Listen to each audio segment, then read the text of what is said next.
Okay, guys, so before I start, I just want to say that today's class and this whole day is sponsored in memory of Mr. Stanley Chera A by the Chera family. For majority of my class, I'm going to be sharing my screen because I'm going to walk you through steps that will help us appreciate our country and its beauty. And I want to show you pictures and walk through it together. So I'm going to do that now. I'm going to share my screen. Okay, the topic is the path to pride.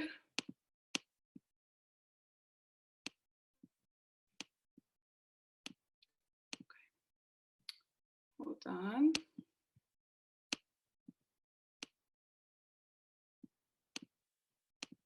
Okay. So we're going to start with the map of Israel and looking at what's special and unique about the north, south, and the central of Israel.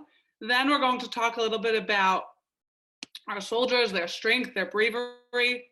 And then I'm going to walk you through a little bit of some pictures of the beauty of our country. And at the end, I'm going to show you guys a video that will hopefully help you feel that enjoyment and excitement and pride for the state of Israel. So I'm going to start with the timeline, just to give us an idea of when we gained independence in Israel. In 1933, Hitler and the Nazi Party came to power in Germany. World War II begins in 1939. In 1945, the war was over, and 3 years later, the State of Israel is created in 1948. So that just gives you a little bit of context for when the State of Israel became independent. Okay, now we're going to look at the map of Israel, the geography of it. You see the white, that's Israel. And all the countries around it, they have Lebanon, Syria, Iraq, Jordan, Saudi Arabia, Egypt. Those are all the countries always trying to fight us. And so this little country, Israel, the white part, that's what they're all fighting for. And so, which makes it so important that we have our Sahel, our soldiers to protect us from all these countries bordering Israel. Okay, you can even see how our forefathers traveled from Egypt to Israel, to the white part, through the desert. So that just gives you a picture. Here you can think, where in the world is Israel? That tiny, tiny spot in the middle is Israel. That's how small it is, just to give you a picture. People were able to travel from sea to sea because it was so small. And you can see that so clearly here. Another cool example is this picture. And Israel is a little over 8,000 square miles. That means you can fit the entire state of Israel into the right half of New York. That's New York State, and then the white is Israel. You can fit that into the map of New York State, just to show you how small Israel is. And all the countries surrounding are always fighting for it. And we're protecting our little country, Israel, but to us, we know it means so much. Hi, Barbara and Frida, I see you guys. Okay, next I'm going to show you guys a little bit, I'm going to show you about all the different places in Israel that many of you may be familiar with if you have visited. I want to interact and unmute some of you if you want to share some places you remember going to visit in Israel. So just put a thumbs up or raise your hand so I can see. If you can tell me and share with me one place you went to visit in Israel that you remember.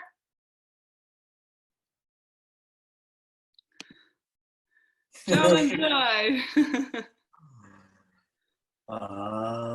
Tel Aviv. Tel Aviv, awesome, beautiful. Okay, anyone else? Barbara, I know you've been to Israel a bunch of times. You want to share one place you remember being in Israel? The Kotel. The Kotel, beautiful. Frida, you want to share one? I've only been to Israel when I was a baby, so I don't remember. Okay, so you don't remember. That's fine. So we're going to look at pictures and look more into the map of Israel and see what it's all about. Okay. Let me minimize this. Okay, this is the center of Israel. In the middle, where there's Tel Aviv and Jerusalem, usually you fly into Israel and you go to Tel Aviv airport, And then you go to your hotel. Sometimes you see the Kotel in Jerusalem. That's the middle, that's the city, okay? And some important places in central Israel is Tel Aviv University. It's a top university in Israel. And there's also the largest hospital in Israel. And of course, the Kotel. So that's the center of that map of Israel. It's the center of Israel, okay? Now you're in Israel, and maybe you're on a bar mitzvah trip, and you want to travel. You want to go up north or south. We're going to explore what you'll find in the north and in the south, okay? So in the north, you'll see a lot of mountains and farming and greens.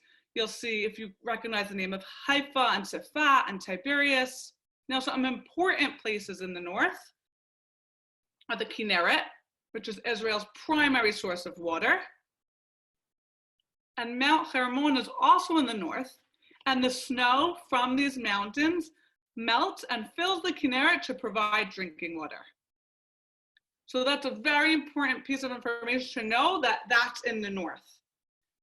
Another thing in the north is the Technion University. It's known for people studying engineering and for people to become scientists and physicians. And that's all in the north, in the top, okay? Next, we have the south. Now, the south is really hot, right? It's the desert. It's dry. And so they may think, right, we have Be'er Sheva, we have Eilat. Now in the south, it's really hot, so they need water. And they needed to figure out, how are we going to get water? It's so hot here, all the way in the south. Now we just learned that up in the north is the Kinneret, where it's Israel's primary source of water. So Egypt, they came up with a system called irrigation. And they said, oh, we can use the water from the north, from the Kinneret, and bring it down to the south through irrigation. Irrigation is where the water is delivered underground all the way down to the south so that it could water their crops and they could have water in the desert. So when you know that the north has the Kinneret and the south needs water, now you can understand how the water travels down and how they get water in the south, in the hot, dry climate, okay? Some important places in the south, which some of you may have probably heard of, is Masada, right, which overlooks the Dead Sea.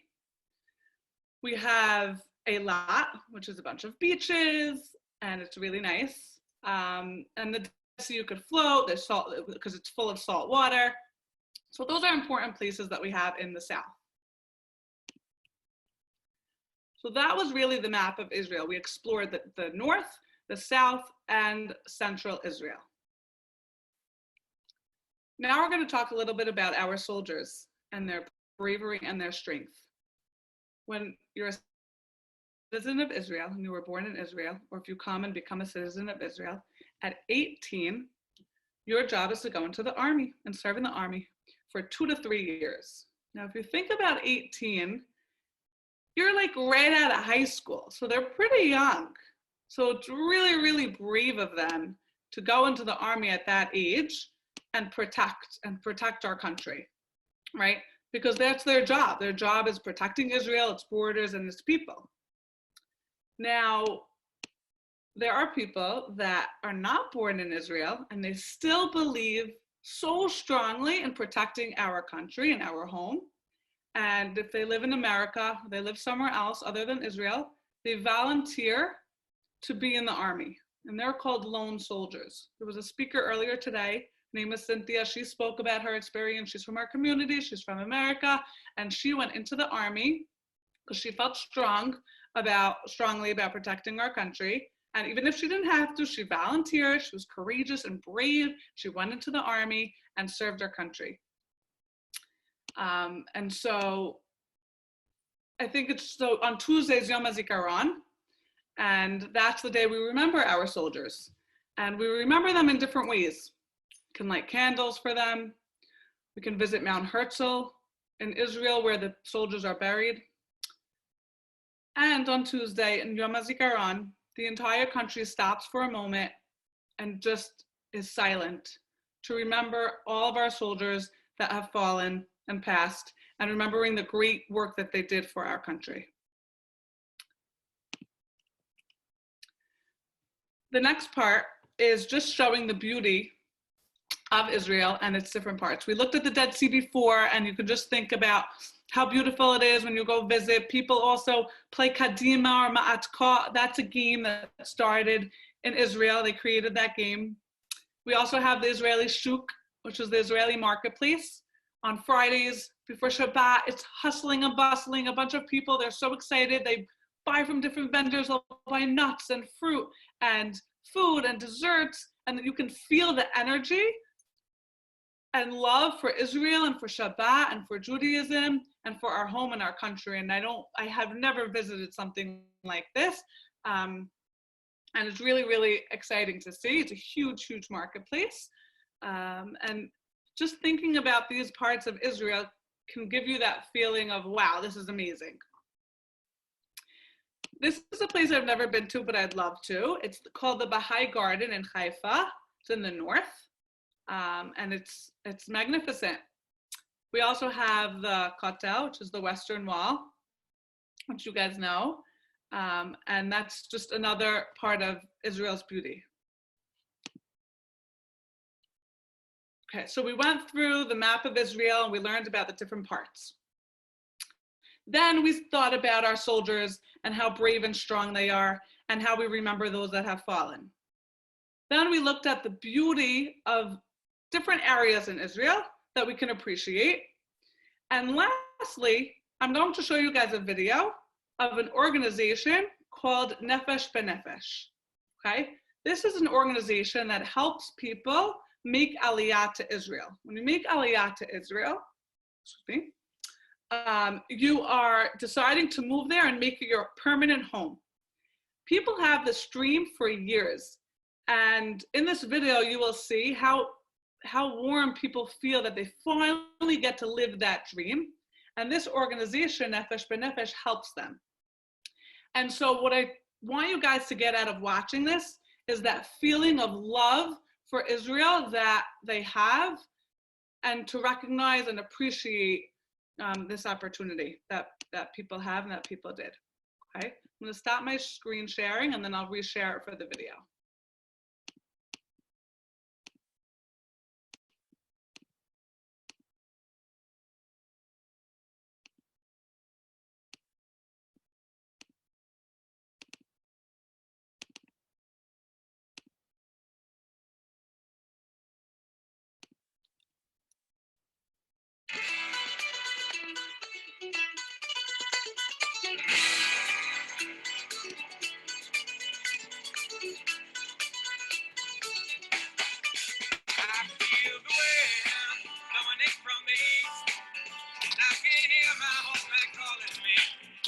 At this very moment, 2 other plane loads of Olim are preparing to leave for Israel, one from the UK and one from Canada, for a total of 520 Olim. This is a letter from the Chief Rabbi of England.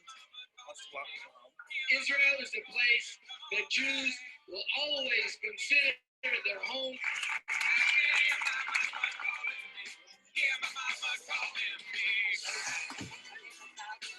It's a lifelong dream. We've been thinking about this for at least 10 years. 18 years I've been waiting to make Aliyah. Now I'm going with my family. It's about time. It's a dream. It's been a dream for the past 5-6 years that you go on Aliyah. And to fulfill a dream that I've always had since I was a little boy. It's just a place. It's the Jewish place. It's my homeland. Finally, we just decided that we're going to go now and start our life now. I just feel more alive when I'm in Israel. They're going to come join me in a couple of years, right, guys? Israel's a holy land, and I'm very glad that I'm moving there. Way down the road. Please start saying goodbye to your friends and family. To all the guests, the family, the friends, the neighbors who are here to say goodbye, it is extremely difficult, but really just be comforted by the pride that you have in your family, friends, and neighbors that are making Aliyah.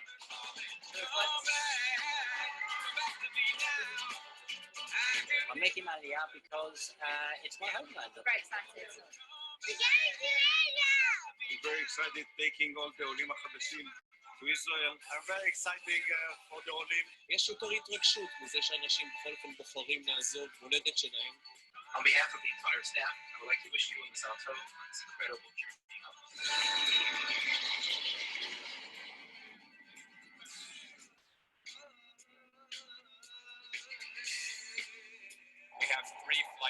arriving. 3 flights landing in 1 day. 1 flight from JFK, From Canada 1 flight coming in from London. and from the UK, all land simultaneously. My children are going to live in Israel. They're going to grow up as Israelis, and it's a fantastic, fantastic feeling.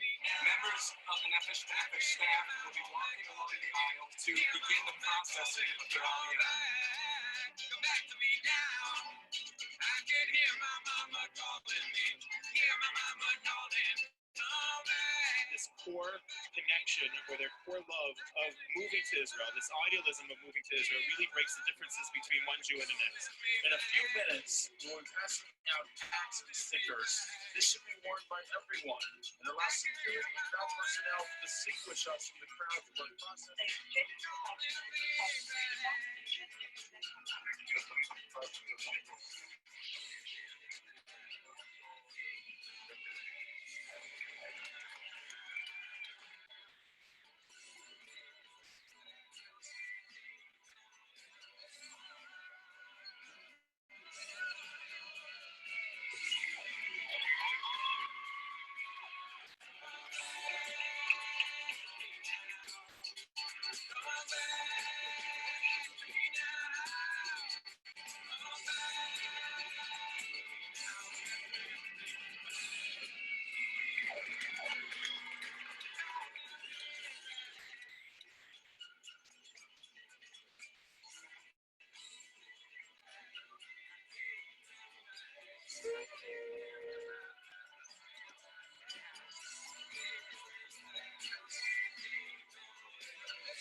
You should inherit and you should settle.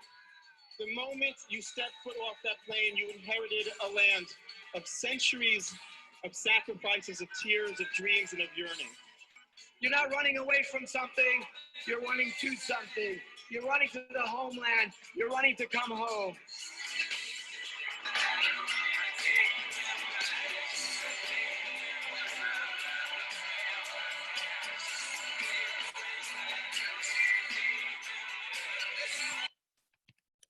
Okay, let's stop the video there.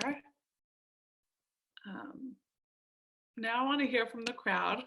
I want to hear what you learned today, how that video maybe makes you feel, something new that you didn't know before, because I feel like it did give you like a lot of information about the map of Israel and different things that you can see. If anyone wants to, if you don't want to show your face but you want to talk, you can always click reactions on the bottom and put a thumbs up, and then we could unmute you. I'm used to my students like talking all at the same time, all on video, so this is so different for me. I didn't know about the irrigation system coming from the north to the south. That was interesting. Interesting show.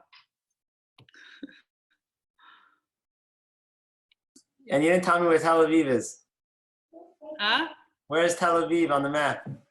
I didn't show you in central Israel? Is it above or below Jerusalem? Here, I'm going to show you again.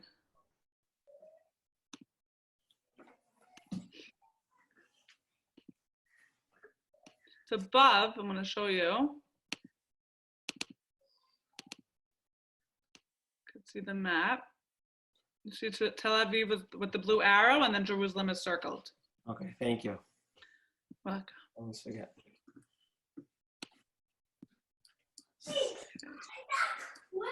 Anybody else wants to share? If not, that is the end of the class. But thank you all for coming and for listening. And Barb, that's it. what did you know everything about Israel, Barb? Barbara's been to Israel a few times. Yeah. Barbara, is there anything new that you learned that you didn't know before? A little bit. Okay, good. I'm going to learn something new. I have a question. Yes. Are people still making Aliyah? Is there a certain percentage that you know Like, is it up? Is it down? That's a great question. I don't know the answer, but I do know that people are definitely still making aliyah. And they strongly believe in living in Israel, even though sometimes it could be scary or, yeah. And I wonder where they're moving to. Are they moving to the West Bank? Are they moving to the Right. cities? Are they moving to Tel Aviv? Are they? Does anyone else know? I'm curious also. Maybe someone else in this class knows. Good question. I know a little bit. Tell us, Auntie Renee. So there are English speaking areas that a lot of people make aliyah to just because it'll be a little easier of a transition. So areas like Efrat, areas like Bet Shemesh and Modi'in, where they have like very Anglo-American communities, baseball leagues, things that like people are used to in America. That's where primarily people go to at first. From there, they may move on to other places, but a lot of people tend to like stick together, like in areas where previous Olim have been and like the systems are already set up. It's like an easier transition. That makes sense. I knew Winnie would know the answer. Always knows every answer. Thank you, Charlotte. Great class. Thank you, guys.